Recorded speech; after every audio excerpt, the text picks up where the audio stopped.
Alors la corde à nœud est un instrument de mesure et de géométrie composé de 13 nœuds et donc de 12 espaces égaux. N'importe quelle distance entre les nœuds, mais 12 espaces égaux, c'est le plus important.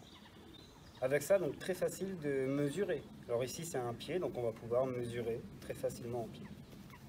On peut, avec un clou, créer un cercle. Ça remplace le compas. Avec deux clous, on trace un trait droit. Ça remplace une règle. On peut apprendre à calculer.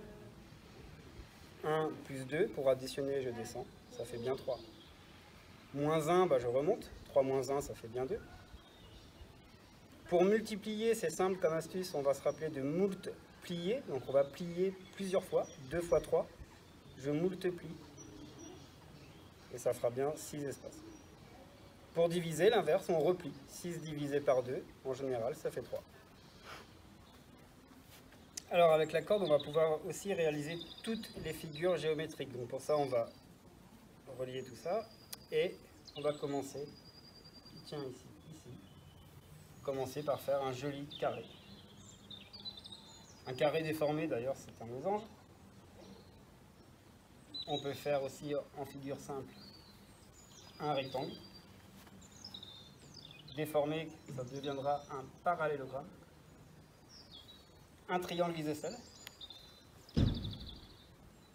2 en bas, 5 et 5 sur les côtés. On le retrouvera dans beaucoup de clochers d'église notamment.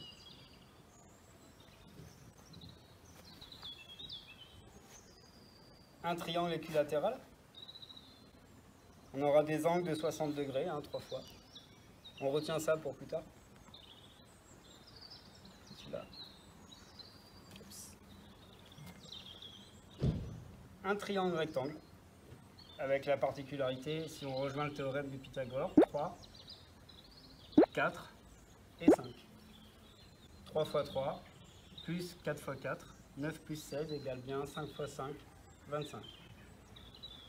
On peut faire d'autres figures. On va reprendre le rectangle.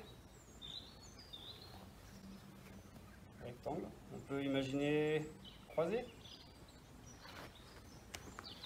On se met à plat. Ouais. Et là, par exemple, on peut réaliser une jolie pyramide sans intervention extraterrestre. La classe. Un trapèze? Je sais. Bref, toutes les figures géométriques sont réalisables. Pour le cercle, je rappelle le clou et on trace. Que ce soit en plan ou en élévation, ou encore plus simple dans le civil ou le militaire, on convoque toujours les mêmes formes géométriques de base que l'on va multiplier et élaborer à l'envie.